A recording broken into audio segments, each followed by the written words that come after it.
United States Coast Guard is back at the important peacetime job of hunting icebergs in northern waters. Wintry storms in the North Atlantic Ocean provide perilous adventure along the busy shipping lanes. Hunting icebergs, charting their position and course, and flashing warnings to ships at sea is everyday work for the Coast Guard. Grim memories of the liner Titanic and other vessels which have fallen victim to the treacherous icebergs are evoked by these huge pieces broken off from Greenland glaciers. 7/8 submerged, the great bergs endanger men and ships and must be constantly watched. The Coast Guard cutter Tampa is dwarfed by the menacing walls of ice, but much of the danger is removed when ships and planes of the Coast Guard maintain their constant vigil.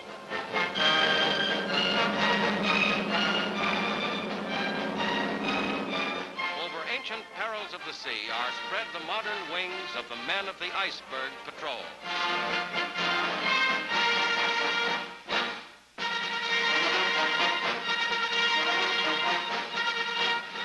Former President Herbert Hoover returns to Washington after a 35,000-mile presidential mission. Secretary of Agriculture Anderson welcomes him back to the American capital. At the request of President Truman, Mr. Hoover made a worldwide survey of the needs of famine-stricken countries and the ability of other countries to aid them. At the White House, Hoover reports to the President.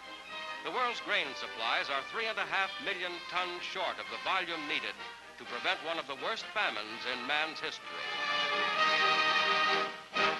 And in Poland, supplies from UNRWA arrive to ease the serious needs. Tons of foodstuff and clothing from America are distributed. Typical of thousands is this youngster, who hasn't had enough to wear for years.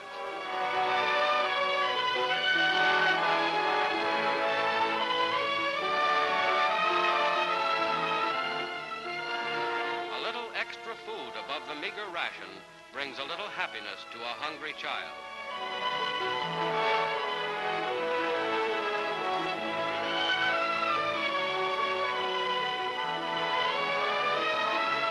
Fed and in their new clothes, these members of the younger generation look to the future with new hope.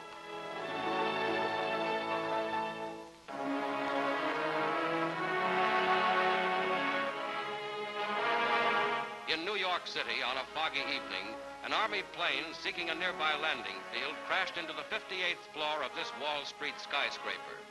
Parts of the plane, bricks, and chunks of mortar fell to the street. Fortunately, New York's downtown financial and business district was deserted at the time.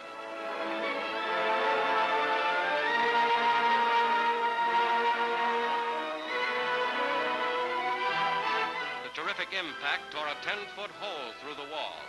The front of the plane was reduced to rubble on this office floor 700 feet above the ground. Here, 5 bodies were found, the pilot and 4 others, including a Women's Army Corps lieutenant.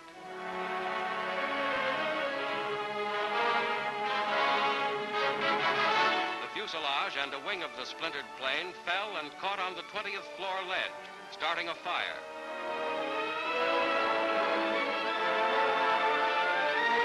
As the 5 bodies are taken away, this second terrible accident recalls last summer's similar tragedy when a plane crashed into the world's tallest building, the 102-story Empire State Building. 2 such air collisions within 10 months in New York City spur engineers to find sure safety measures for aircraft flying over the crowded metropolitan area.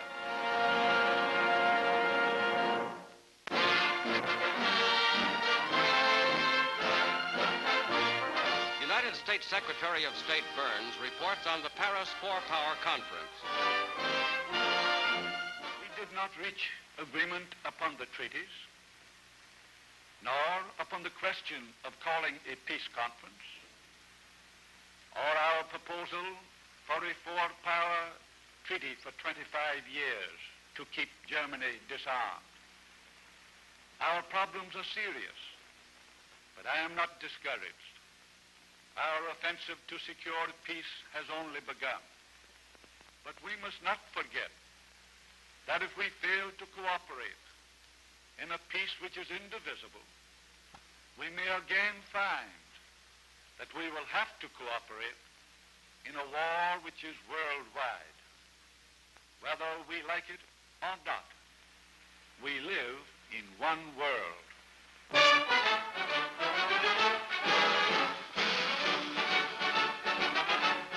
The flag of China goes up over a former United States warship at San Diego, California, and the destroyer escort is taken over by its new captain, Commander Lin, shown with American Commander Herbrandt, who will help convoy the ship across the Pacific Ocean.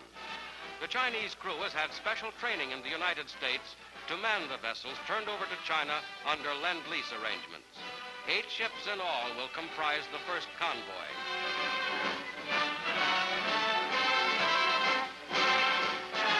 This looks like Chinese checkers, and the American sailors in return teach their Chinese comrades their favorite dice game.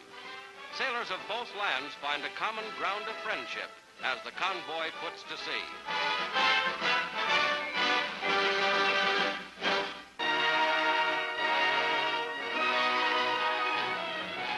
Out of London come new developments in Britain's plans for a changing empire. Under Prime Minister Attlee, the government of the United Kingdom shapes a new policy for freeing India and withdrawing from Egypt. The policies of Ernest Bevin and Attlee have been criticized by British conservatives. Here in Simla, India, the British continue their meetings with leaders of India's 2 major parties, Congress and Muslim, and hope to break the deadlock by the formation of a federated India. Demands by the Muslims for a separate state have been refused, and a tense situation grips all India. Kalam Azad, Congress Party president, arrives by rickshaw. Pandit Nehru, famous Congress Party leader, relies on his piebald pony for transportation. One of the few cars brings Muhammad Ali Jinnah, Muslim head, second from the left.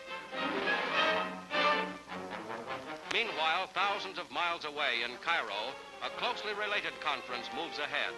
The British meet with Egyptian leaders headed by Sidki Pasha, Prime Minister. Lord Stansgate and the British delegation announced the end of a cycle of imperial history which has lasted 64 years as Britain prepares to leave Egypt. Back in India, the meetings continue. Behind Britain's decision to free India and get out of Egypt, observers see implications of far-reaching significance. The new British government is revising old policies in the light of new developments and modern thinking.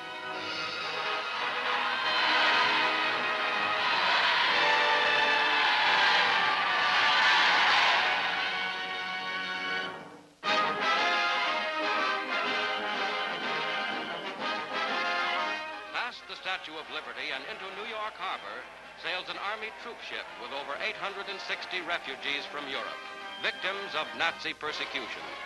Many of them spent long, terrible months in concentration camps, but this is a happy day.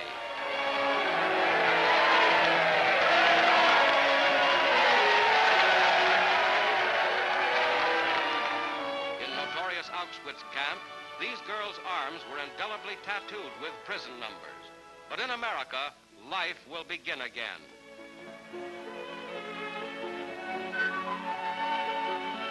Also aboard are Polish Catholic priests, survivors of Dachau. A Jewish chaplain kept this Torah with him through all his travels.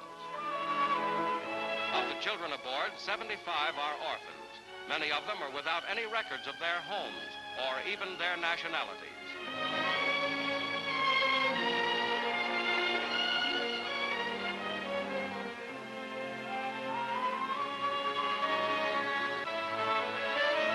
Relatives and friends are here to meet the newcomers, and they get a welcome they'll never forget.